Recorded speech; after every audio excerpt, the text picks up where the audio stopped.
En 1968 vine por primera vez a esta pequeña ciudad del sur de Italia. Me habían hablado de un viejo fraile capuchino que poseía un estigma, las 5 heridas de Cristo en el cuerpo. Se decía que obraba milagros y cientos de personas de todo el mundo venían a visitarle. También se hablaba de que el escándalo, la explotación comercial le rodeaban. Se decía que el Vaticano había tenido que intervenir en más de una ocasión.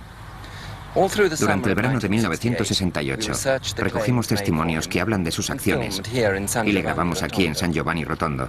En septiembre de ese mismo año, cuando acabábamos de terminar el reportaje, el anciano falleció y nosotros asistimos al funeral. 10 años después, he vuelto a enterarme de qué ha ocurrido en esta ciudad desde la muerte del Padre Pío. Pero antes, veremos el documental que filmamos en el 68.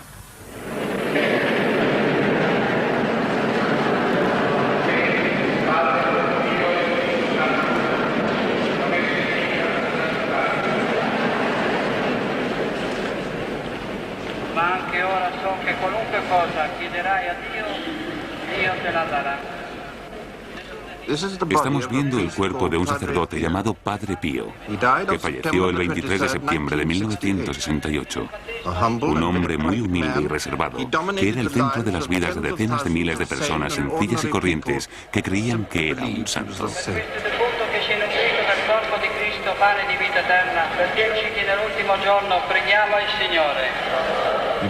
Tenía en su cuerpo las marcas sangrantes y agonizantes de las 5 grandes heridas de Cristo. El sacerdote más famoso pasó la mayor parte de su vida en un apartado convento franciscano del sur de Italia y desde allí retó a los escépticos de todo el mundo. Padre Pío.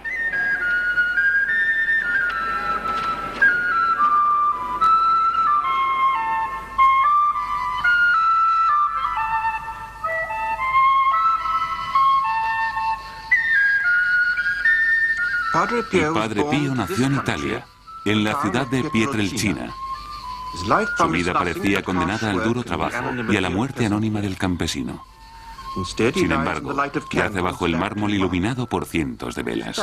Sus padres eran alegres, generosos, pobres y analfabetos, y por supuesto, católicos. Vivían y trabajaban en una pequeña granja.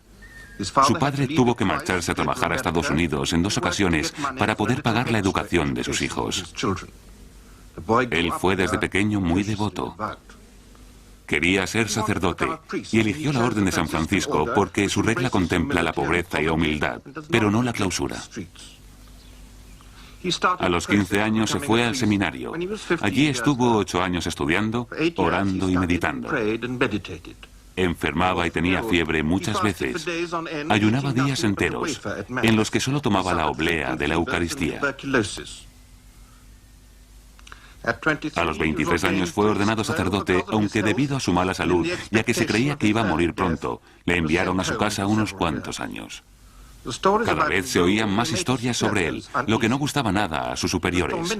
Decían que el diablo le martirizaba, que tardaba más de hora y media en dar una misa de media hora, que sufría éxtasis. La iglesia, recelosa y desconfiada, le envió al remoto convento de San Giovanni Rotondo, donde permaneció hasta su muerte. Era un lugar recóndito y totalmente desconocido. Era un remanso de paz.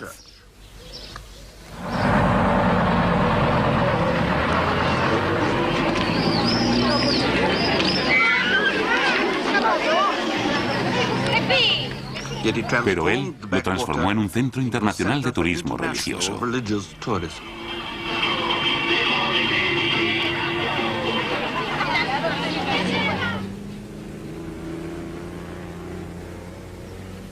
Y lo consiguió siendo él mismo. Aquí se le considera un negocio, una atracción turística, una reliquia.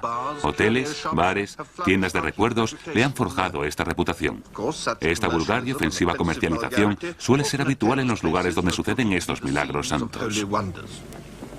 Impresiona más a los ateos que a los creyentes. Pero en este caso, quien los realizaba estaba vivo y su propia iglesia desaprobaba sus extraordinarias capacidades.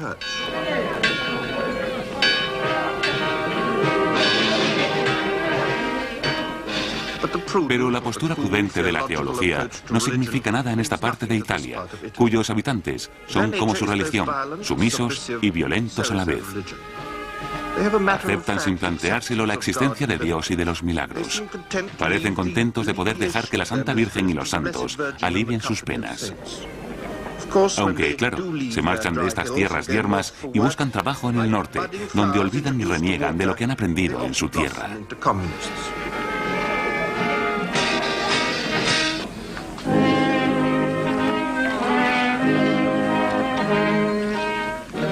Aquí lo real y lo sobrenatural van de la mano. No son santos, pero su fe es la más arraigada, profunda y fuerte de Europa. No se debe al amor, sino al poder y a los milagros divinos.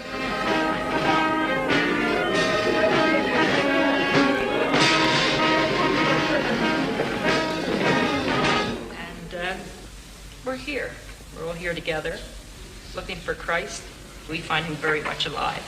Alive in each other, alive at their joy in Christ here. Right, Vera, haven't we? And we know we're going to have our miracle.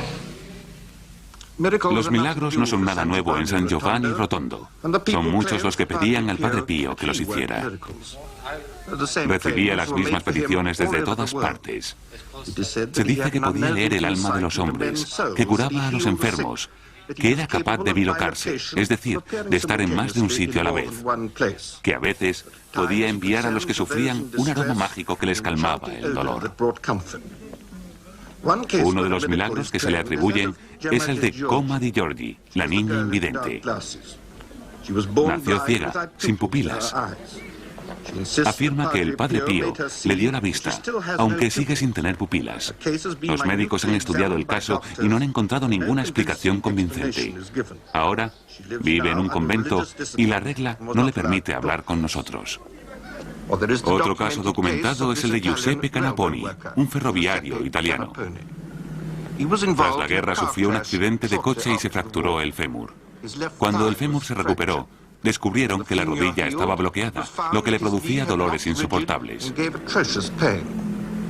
Estuvo entrando y saliendo del hospital durante 3 años y se operó varias veces sin resultado.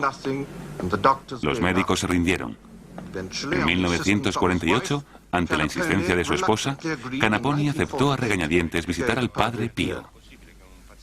Durante la confesión, el Padre Pío le regañó por ser un mal hablado y tener muy mal carácter. Entonces se dio cuenta de que podía mover la rodilla y de que ya no necesitaba ni el bastón ni las muletas. En este caso existe un informe médico posterior a la curación. Dice así: en nuestra opinión, la habilidad repentina e inesperada del paciente Canaponi para realizar los movimientos normales de la rodilla es un hecho excepcional que la medicina actual no puede explicar. Sin embargo, es difícil encontrar pruebas porque a la Iglesia no le gusta la idea de un santo vivo que realiza milagros. Prefiere guardar las pruebas a buen recaudo para quizá publicarlas en el futuro. También se conoce el caso de Lucia Belodi, de 37 años, que reside en Módena. A los 15 años, desarrolló una enfermedad que le diagnosticaron como diabetes insipidus. Padecía terribles y continuos dolores de cabeza, vomitaba día tras día y bebía cantidades de agua increíbles. Llegó a ingerir de 150 a más de 200 litros al día. 4 años después, los médicos se rindieron y la enviaron a un lúgubre asilo a esperar la muerte. La enfermera que la cuidaba nos dijo que lo único que podía hacer era rezar para que muriese y dejase de sufrir esa agonía. Una noche, tras un ataque especialmente doloroso, Lucia se levantó proclamando a voz en grito que había visto al Padre Pío y que le había dicho que iba a recuperarse. Y lo hizo. Desde ese momento ha llevado una vida normal y saludable. Aunque Lucia dijo que su párroco no le permitía hablar del tema, nos facilitó una copia del informe médico. Este y el testimonio de la enfermera confirman la gravedad de la enfermedad y su recuperación instantánea. Consultamos con algunos médicos italianos, cuya opinión es que no hay pruebas suficientes para confirmar el diagnóstico de diabetes insipidus y que no se podía descartar una dipsomanía compulsiva. Es la duda que siempre asalta a todo milagro probado. No solo los pobres y los italianos recibieron la ayuda del Padre Pío. También este banquero escocés que reside en Milán. Hoy no estaría aquí si no fuera por el Padre Pío. Cuando volví de la guerra, me encontraba en estado crítico. Había tenido un ataque de apoplejía, una apoplejía parcial. Tenía problemas de corazón. Él me curó, pero prefiero hablaros de otros casos que conozco. Por ejemplo, el de un hombre que padecía una ceguera porque una enfermedad le había dejado los ojos destrozados, como guisantes arrugados. Ese mismo hombre estuvo sentado en mi despacho mirándome, con los ojos curados por completo. También conocí a un enfermo de cáncer de garganta. Se estaba muriendo. Ya ni siquiera podía hablar. Así era. Y después estuvo ahí sentado, junto al otro, hablando normalmente y fumándose un cigarrillo. Cecil Humphrey Smith, químico investigador de Canterbury, sufrió un accidente de coche tras el cual empezó a padecer dolores de cabeza tan fuertes que no podía ni trabajar. Los médicos no pudieron ayudarle. Aunque era escéptico, fue a ver al Padre Pío. Cuando entré en la habitación, Bernardo me dijo: arrodíllate y bésale la mano. Entonces el anciano me dio unas palmadas en la cabeza. Y desde entonces, tras todos aquellos años de dolor, no he vuelto a tener ningún problema. Salvo algunas excepciones que les puedo comentar después. Fue algo maravilloso.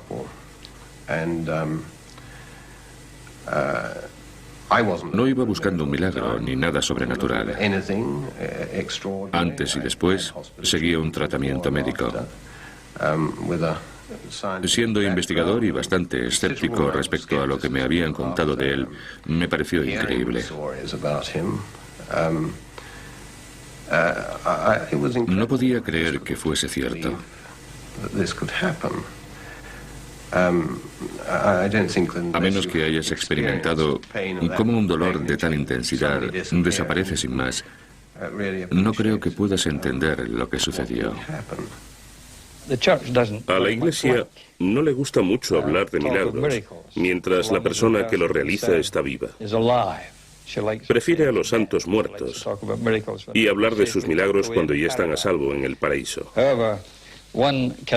A pesar de todo, yo solo puedo hablar de lo que he vivido. Y nunca he visto al Padre Pío bilocarse. Pero tengo muy buenos amigos de cuya palabra no puedo dudar que han vivido esa experiencia. Estábamos un día en el dormitorio.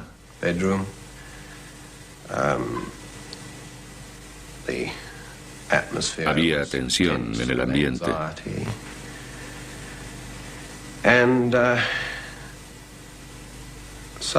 De repente levanté la vista. No sé por qué. Por nada en especial. Y allí estaba el Padre Pío. No me cabe la menor duda. Tan real como tú y yo.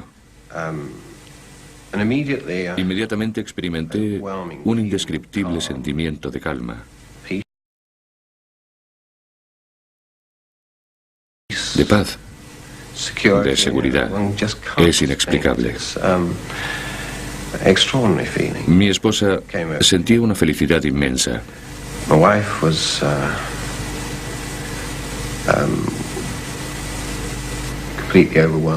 No sé exactamente cómo era. Nunca hemos hablado de ello. No era un fantasma yendo y viniendo. Estaba ahí y luego desapareció. Estaba aquí, en Canterbury, con nosotros.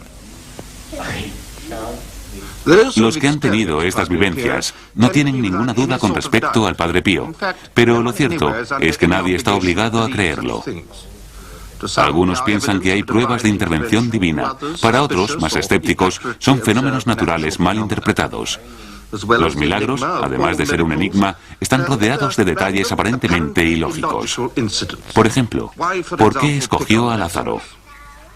Los sucesos que acaecían alrededor del Padre Pío tenían bastante a menudo una explicación lógica. Este es el padre Michael Hollins, capellán de la Universidad de Oxford. Tengo mucha fe en los milagros, pero me parece que no son importantes.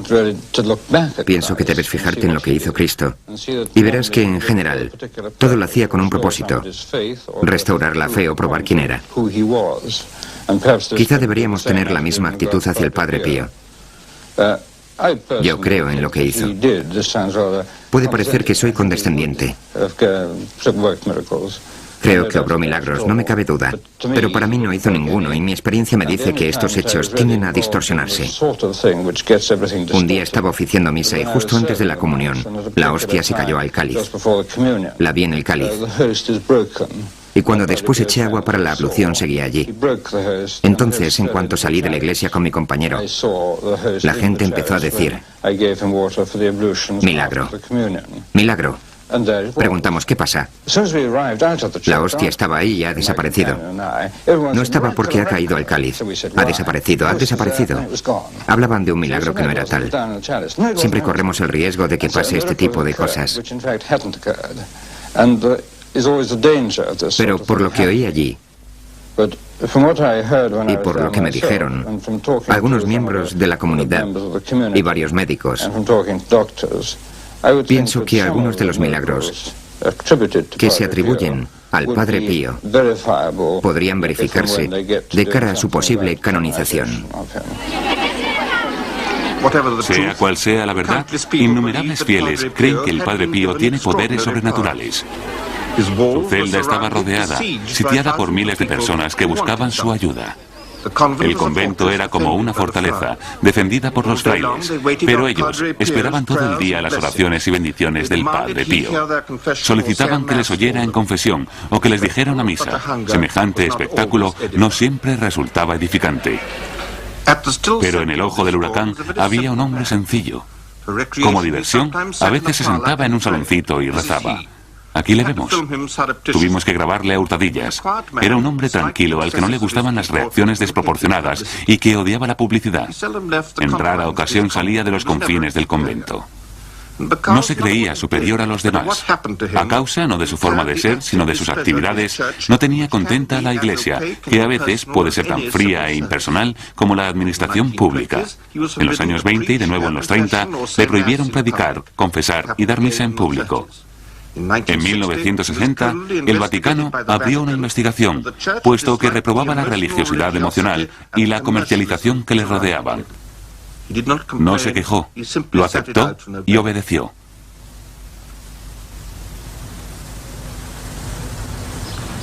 El convento fue su prisión. Incluso al final de su vida, su rutina era tan dura como la de un preso.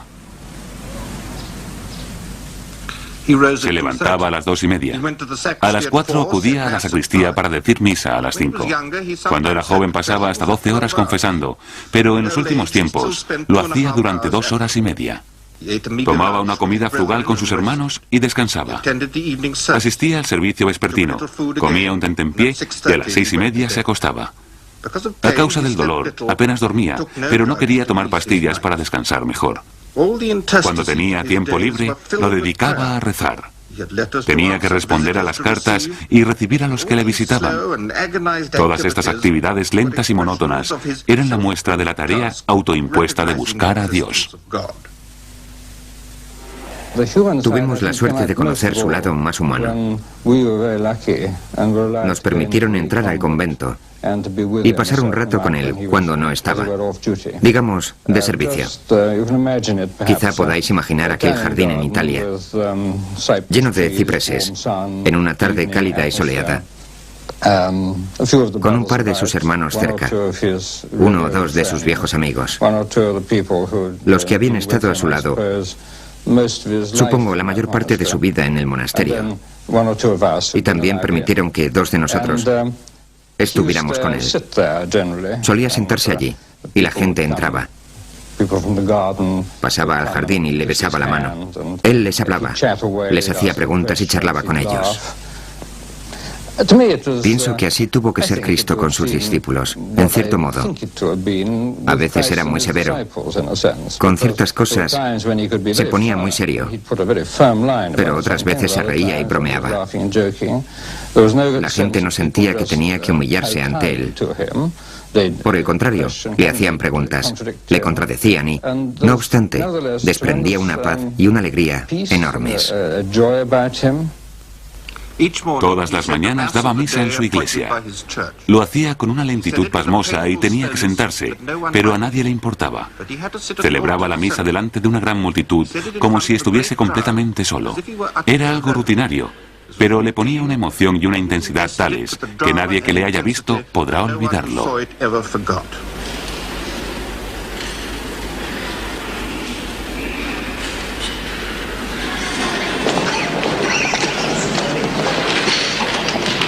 Tras decir la misa diaria, unos pocos hombres podían entrar en la sacristía para verle pasar. Se controlan más que las mujeres.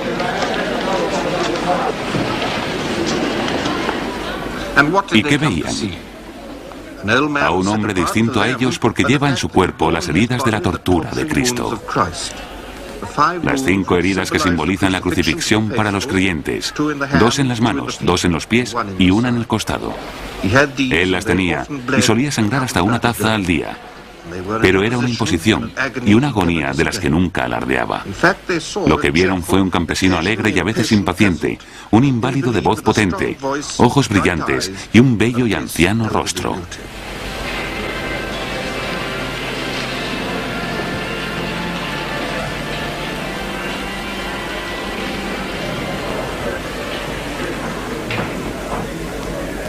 San Francisco de Asís fue el primero que llevó dicho estigma.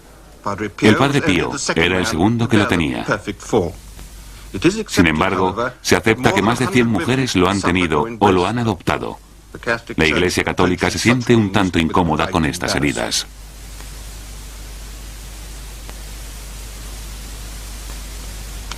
Existen 3 posibles explicaciones para estos fenómenos. Puede causarlos Dios para aumentar la fe, o el demonio para crear confusión. Pueden ser el resultado del fraude consciente o inconsciente. Y por último, la preferida, puede causarlos una histeria, una especie de complejo de crucifixión, que nace de un amor extremo hacia Jesús en la cruz y que reproduce de forma inconsciente en el cuerpo del afectado las heridas de Cristo crucificado. En los casos más destacados, la medicina no ha encontrado una solución a este enigma. Todo sucedió en 1918 y las pruebas de que sucedió son incontestables. El Padre Pío estaba dando gracias en la misa junto al crucifijo, una obra de arte que dignifica la degradación de la muerte en la iglesia de San Giovanni Rotondo. 3 años antes había dicho que tenía el estigma. Era invisible, pero aunque no tenía las heridas, sentía el dolor. De repente dio un grito y cayó de espaldas. Sus hermanos vieron que tenía marcas de haber sufrido una terrible tortura. Las heridas eran tan claras como el pecado. Solo existe una fotografía oficial de sus manos. Se la hicieron en una revisión médica por orden de sus superiores y fue autentificada por una comisión italiana ante notario. Los médicos que le examinaron no se pusieron de acuerdo en las causas. Nosotros enviamos todas las pruebas médicas a un doctor en psicología londinense que se había especializado en este tipo de síntomas y que no es católico. Le pedimos una explicación. Imaginemos a un fraile franciscano celebrando en 1915 el día de la conmemoración del estigma del fundador de su orden, San Francisco. Está absorto en la oración, completamente centrado en el santo, intentando quizá identificarse con él. Hemos de tener en cuenta que el Padre Pío ha entrado en trance muchas veces y preguntarnos: ¿pueden ser las heridas causa de la autosugestión o la autohipnosis? La segunda opción es que las heridas sean autoinfligidas. Que la persona se hiera a sí misma no quiere decir que necesariamente se trata de un estafador o un charlatán. Mis colegas y yo conocemos casos de personas con las 5 heridas que creen estar estigmatizados. En todos estos casos se ha probado que eran autoinfligidas, aunque el paciente fuera inconsciente de ello.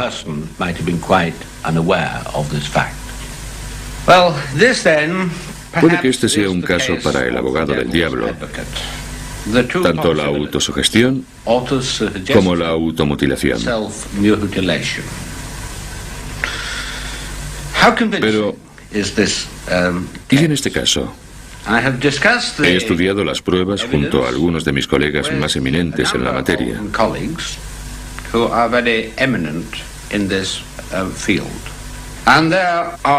La conclusión es que hay una serie de características inexplicables en las heridas del Padre Pío. No se conocen casos de sangrado, ni en estado de hipnosis, ni con autosugestión. Lo más normal es que las heridas autoinfligidas no muestren signos de enrojecimiento, inflamación, infección ni de curación transcurrido un tiempo.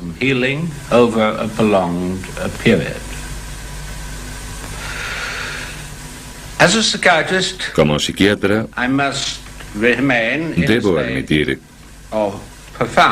que me deja desconcertado. Al Padre Pío le emocionaba que nuestro Salvador hubiera muerto por nosotros. Dicho sentimiento se interpreta hoy en día con recelos y escepticismo. Se concentró en el sufrimiento de Dios hecho hombre y por ello sentía compasión por sus criaturas. Una compasión que nacía de su personal concepto de Dios. Era un sacerdote solitario y atormentado, pero ejercía una influencia extraordinaria, por no decir siniestra.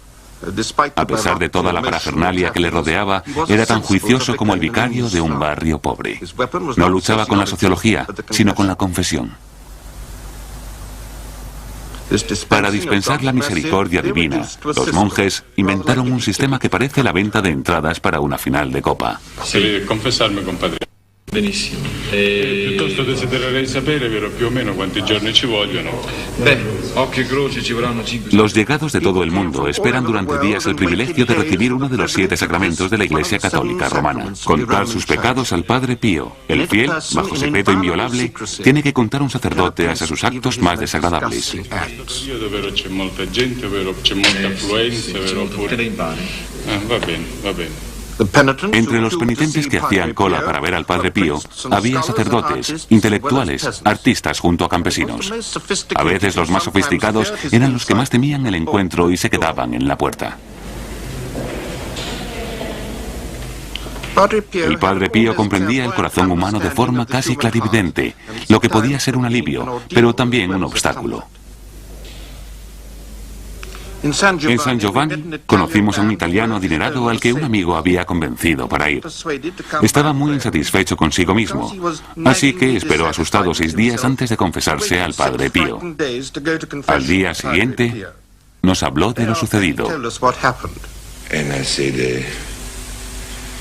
Pronuncié las palabras católicas, rituales. Padre, perdóneme, porque he pecado.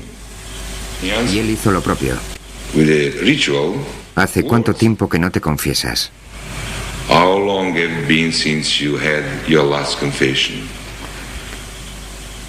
La verdad es que no me acordaba. Y contesté.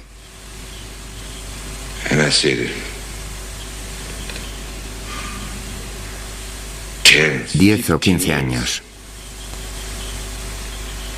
Entonces me preguntó, ¿dónde has estado? Pero con tanto interés, tanta sinceridad, que contesté sin más. En Florencia, en Roma. En ese momento me di cuenta de que también había estado lejos de Dios. El padre sonrió y me dijo amablemente: cambia de vida. Busca otro confesor. Vive en paz.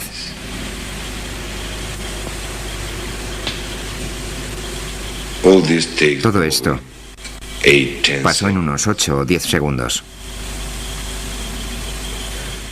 Me fui. Y tenía tantas preguntas que hacerle.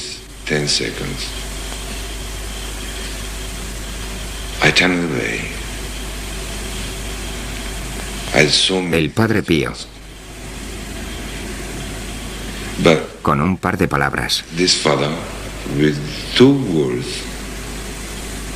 y más que las palabras en sí, con la forma en que las dijo, con su forma de mirarme, respondió a todas ellas. Su trabajo era íntimo y personal, parecido al de un médico. Aunque todas las tardes a las 5 decía misa pública en el convento. Peregrinos de todo el mundo abarrotaban el patio de la iglesia, esperaban y rezaban.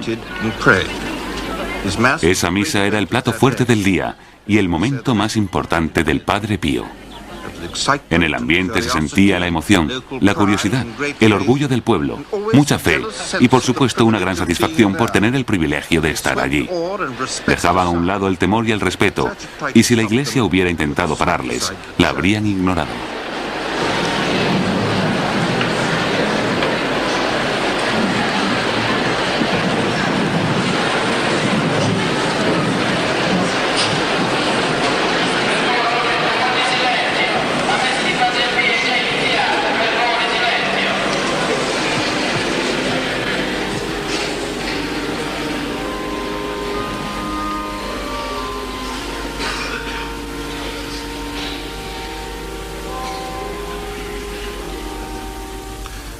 Grabamos la misa del día de su santo, San Pío, el quinto papa de ese nombre.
Aceptaba parte de la pompa propia de la iglesia romana, pero incluso rodeado de tanto esplendor, permanecía concentrado y ensimismado. Podría haberse tratado de un ermitaño en su celda. Durante la misa, se quitaba los guantes que le cubrían las manos el resto del día, aunque llevaba las mangas del alba deliberadamente largas. Decía la misa muy despacio y sufría. No podía ni apretar los puños.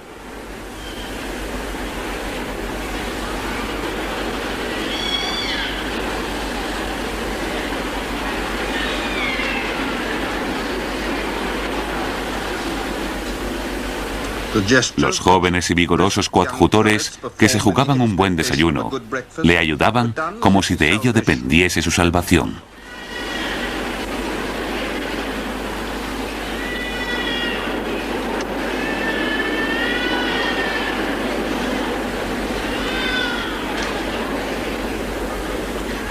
Lo cierto es que lo que hacía el Padre Pío es lo que hacen cada día los buenos sacerdotes.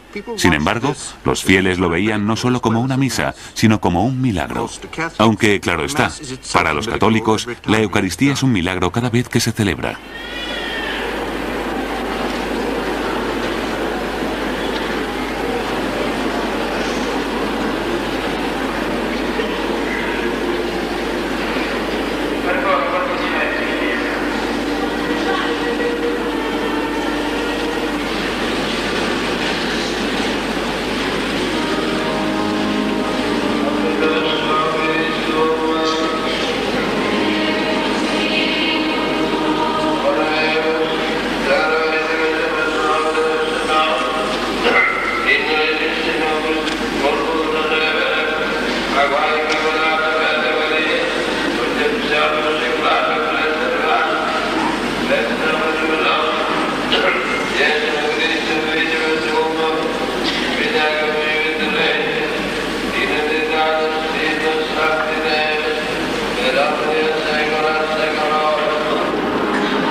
A veces, la adulación y la falsedad dan paso a la pobreza que le rodea. ¿Son las ceremonias religiosas un sustituto de la caridad y del trabajo constructivo? Este distrito es pobre y deprimido, y parece que no puede recuperarse por sí solo. Paradójicamente, los devotos de todo el mundo le han mandado dinero.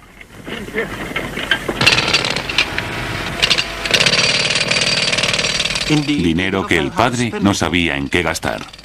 La congregación financió la talla del camino de la cruz en la roca. El desempleo, el analfabetismo y la agricultura primitiva caracterizan la zona, pero estos hombres sencillos, alejados de la sociedad moderna, le hacen un monumento al sufrimiento de Dios en la tierra.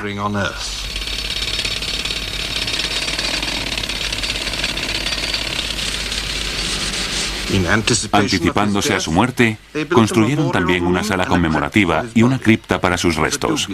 No fue un gran consuelo para este anciano enfermo. La verdadera obra del Padre Pío fue un hospital para su gente.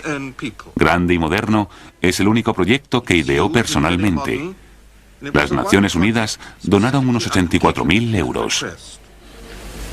Según sus enemigos, lo hicieron porque la OTAN proyectaba construir una base aérea cerca de allí.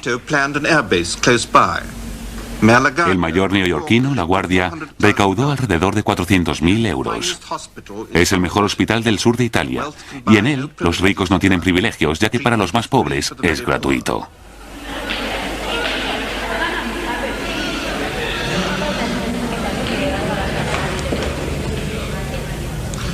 Hubiera sido más inteligente construirlo junto a una gran ciudad y una carretera principal.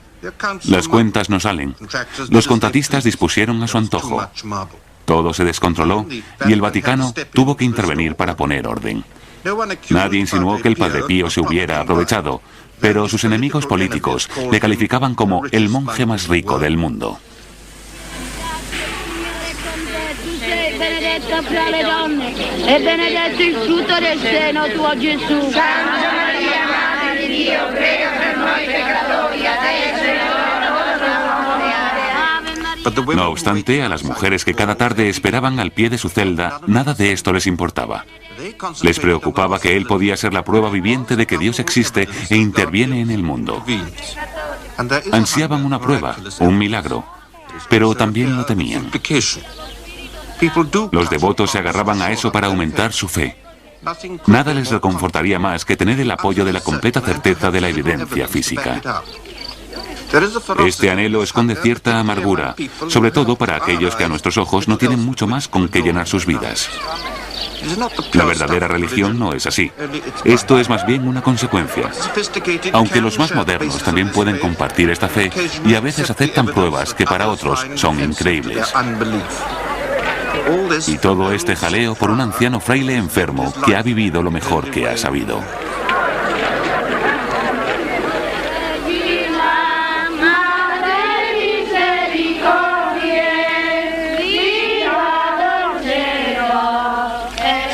Por eso cada tarde las mujeres del pueblo se reúnen a rezar para que llegue esa señal que no se decide a mostrarse de manera clara y definitiva. Deseaban que se les presentase y fuese tan evidente como el pecado o la muerte. Para el padre, que esperaba la muerte en soledad, era el purgatorio más que un consuelo.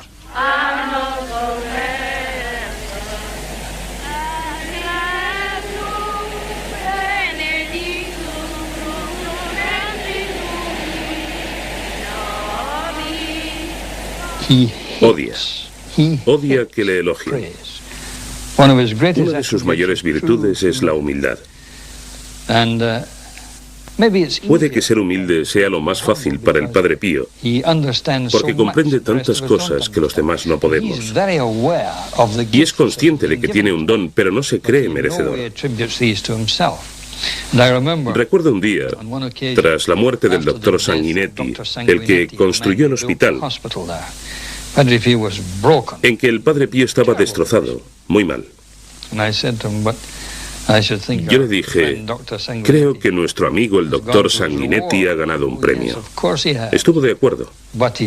Ya lo sé, pero a veces el corazón es más fuerte que la cabeza.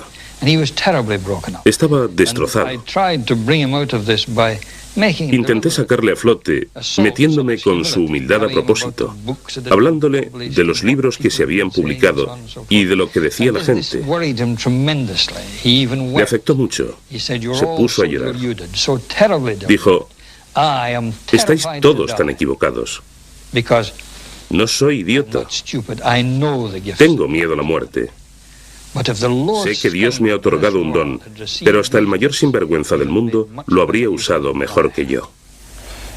Toda su vida intentó tener los pies en la tierra, aunque la realidad que le rodeaba no era la de la mayoría de los mortales. A medida que la muerte se acercaba, sus dudas y temores se acrecentaban, y cada vez recibía menos visitas. A pesar de que la multitud se agolpaba a su puerta, este anciano estaba tan solo como en su infancia.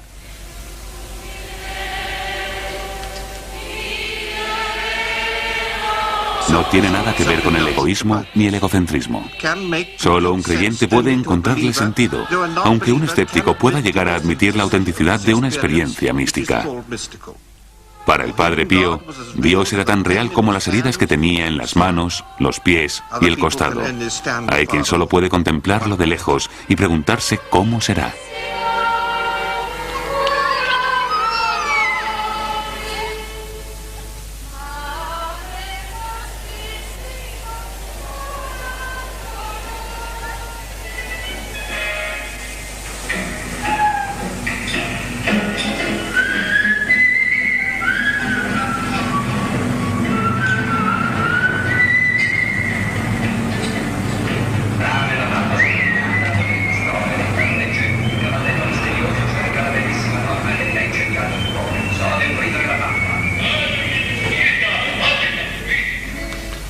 Por fin, su pequeño e imperfecto mundo se vio sorprendido. Nosotros habíamos acabado el documental. Su vida había alcanzado un clímax. Su congregación celebró el 50 aniversario de su estigma. Consagraron la sala conmemorativa. Y la cripta estaba lista para acoger sus reliquias y su cuerpo. Una mañana de lunes, tras atender sus rutinas y ocupaciones diarias, falleció como un anciano normal de un problema respiratorio. Parece ser que tuvo una muerte dulce y que alcanzó la tranquilidad que no había disfrutado en vida.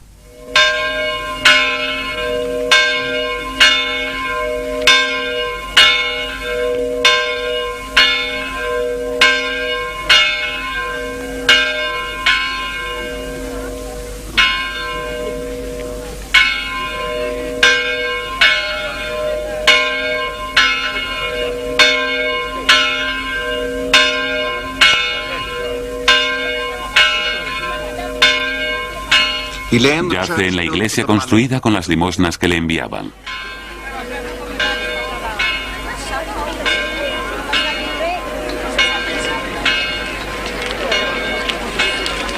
La muchedumbre se agolpaba en su funeral, como lo hacía en sus misas. Pero esta vez sentía tristeza y no hambre religiosa.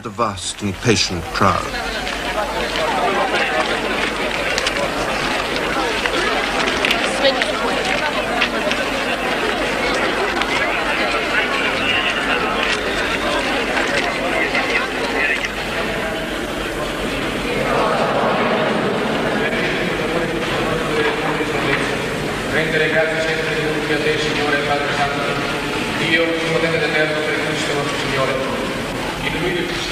El estigma no estaba a la vista. Unas 100.000 personas pasaron por delante del féretro para despedirse de él, que en esta ocasión no pudo protestar. No era más que una pequeña parte de sus devotos de todo el mundo. Quizá el milagro que no podemos cuestionar es el haber ejercido tal influencia encerrado en un convento en lo más recóndito de Europa.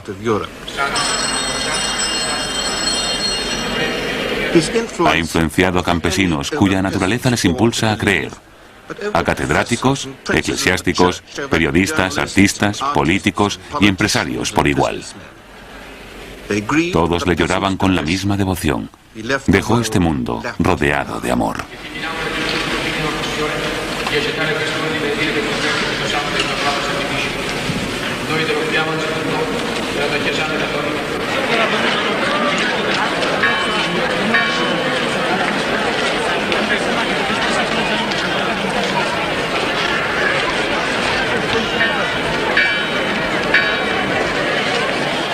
Sacaron sus restos en procesión por todo el pueblo y los llevaron de vuelta a la plaza de la iglesia.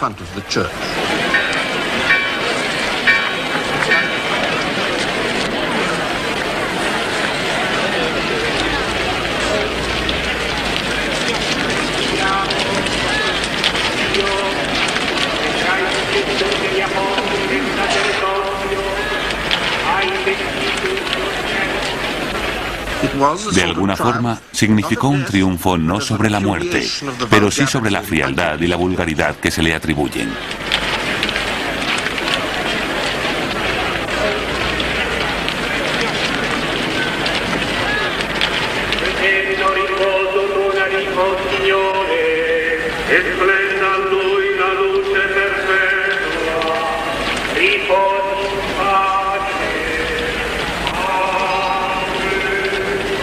La sua anima reale tutti i fedeli e tutti, e la misericordia di Dio riposino in pace.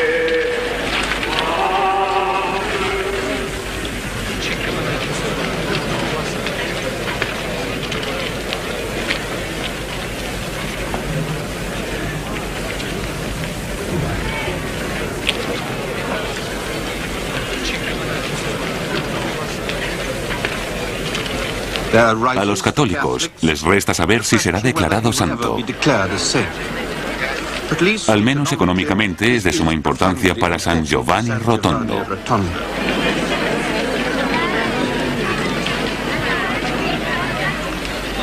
Aun cuando tuvo un funeral regio, en el que el rector de su orden, 2 cardenales y toda su congregación celebraron el misterio de su cuerpo y rogaron por el descanso de su alma, Roma mantiene su recelo y el habitual silencio. Nosotros no tenemos la respuesta. No podemos predecir lo que pasará con su nombre. Era un hombre bueno a su manera, sabio a pesar de no tener estudios, que sufría con alegría y que dedicaba a Dios todas sus oraciones. Son innumerables los que gracias a él se convirtieron en mejores personas. Sea lo que sea un santo, el Padre Pío lo era.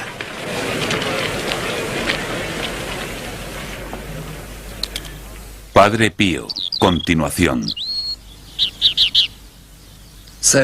Y ya habían pasado 10 años desde su muerte. Cuando volvimos a San Giovanni Rotondo, encontramos recuerdos del Padre Pío por todas partes. Todo lo que estaba relacionado con él, incluso la ventana desde la que solía saludar, está señalado.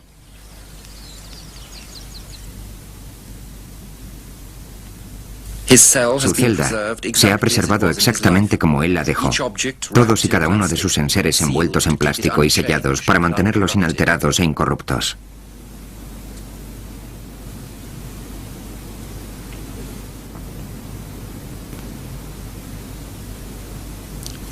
La silla donde murió. Sus objetos personales, un par de calcetines y unas vendas manchadas de sangre, todo firmado, sellado y autentificado para que lo contemplen las futuras generaciones.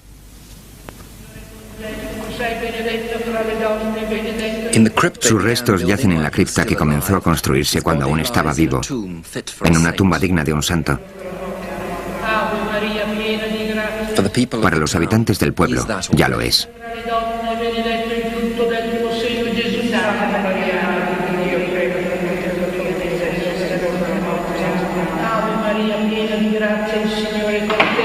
Sei benedetta fra le donne, benedetto il frutto del tuo seno, Gesù. Santa Maria, Madre di Dio, prega per noi peccatori, adesso è l'ora della morte. No vienen muchos turistas antes de Semana Santa. Cuando la plaza del convento está vacía, es fácil admirar la nueva iglesia y el monumental Vía Crucis excavado en la falda del monte. Tanto mármol y tanto bronce parecen un homenaje bastante frío para un anciano tan humano. Daba la impresión de que llevaba 100 años muerto en lugar de 10. Sin embargo, en esencia la vida aquí no había cambiado mucho en ese tiempo. El pueblo no pertenece a la parte rica del país, pero es uno de los más prósperos de la zona. La muerte del Padre Pío no supuso una crisis económica como se temía. Algunos de los campesinos que poseían tierras han obtenido muchos beneficios gracias a la construcción. En un área caracterizada por el alto índice de desempleo, nadie se queja de los 250.000 turistas que cada año crean trabajo en tiendas, hoteles y en la construcción.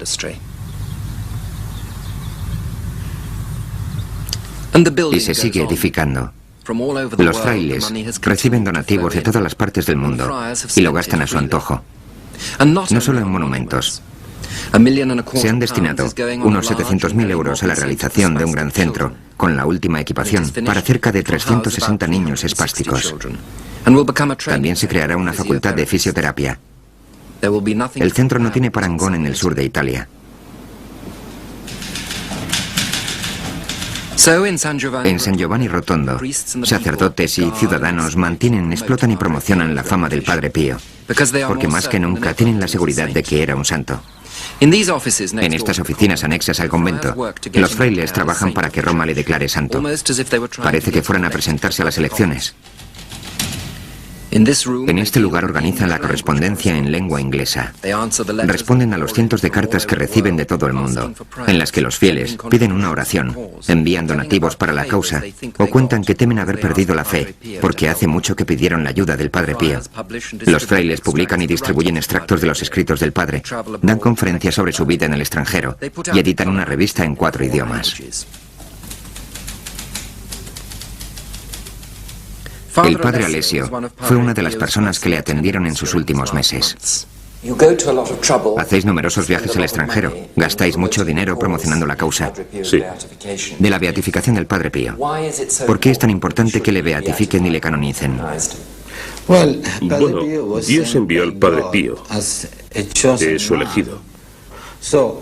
Por eso, si conseguimos que le canonicen, el mundo entero conocerá su espiritualidad, su humildad, su sufrimiento, su amor a Dios y a Nuestra Señora. Hoy en día, eso es lo que el mundo necesita. La preparación oficial de la presentación del caso de la canonización del Padre Pío tiene lugar en Roma. Nos encontramos en la sede oficial de los capuchinos, la orden franciscana independiente a la que pertenecía el Padre Pío.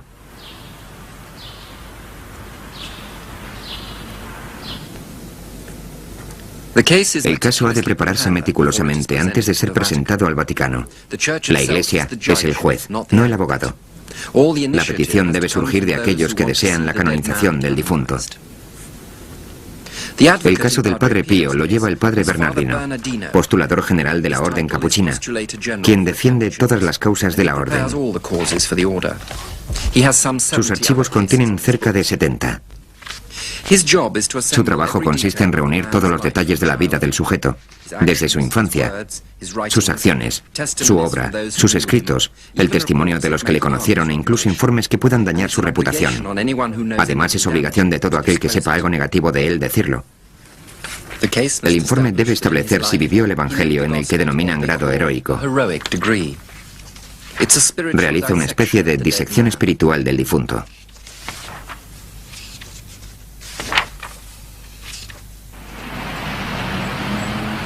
Sin embargo, el trabajo del postulador general solo acaba de empezar. Ya ha presentado 2 cajas de documentos al Vaticano, al departamento denominado Congregación para las Causas de los Santos. Ningún tribunal laico sería más exhaustivo ni discreto. Es su deber asegurarse que, en interés de la Iglesia, nadie que no lo merezca sea nombrado santo. Puede tardar 20 años o unos cuantos siglos. El proceso de canonización no se ve afectado de ninguna forma por la característica más conocida del Padre Pío, su estigma, las 5 heridas de Cristo crucificado. Pero el asunto de las heridas era un misterio que no se desveló a su muerte. El Padre Alessio y otros frailes cercanos al Padre Pío nos dijeron que en los últimos meses de su vida habían notado que la ropa y los vendajes no estaban tan manchados de sangre como antes. También que al morir el estigma desapareció por completo. Cuando le preguntamos al padre Bernardino al respecto, nos mostró un documento que lo confirmaba. Contenía fotografías hechas minutos después de la defunción del Padre Pío. Cada una de las fotografías está certificada con la firma del Padre Superior y de otros testigos. Los sitios por los que otras veces sangraba hasta llenar una taza estaban intactos.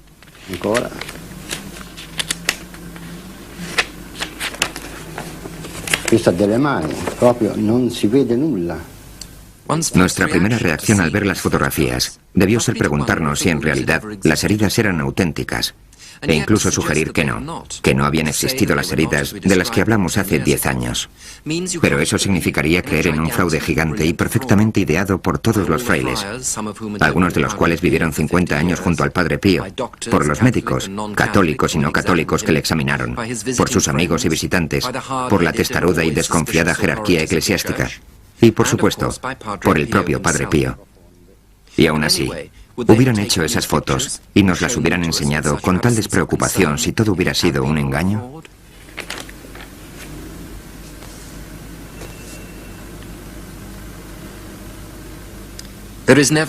En casos así, nunca tendremos una certeza absoluta. Nadie tiene por qué creer que las heridas eran de origen milagroso, ni que tenían que ver con la posibilidad de la existencia de Dios. Puede que aquello que nos parezca extraño en el caso del Padre Pío sea inexplicable solo porque se escapa a nuestros limitados conocimientos científicos.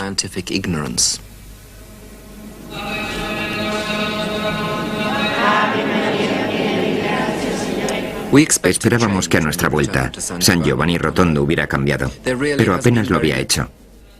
El recuerdo del Padre Pío se integra a la perfección en el entorno. Sin embargo, excepto para aquellos que han nacido para creer o que desean creer, la vida del Padre Pío plantea muchas dudas cuya resolución no es fácil.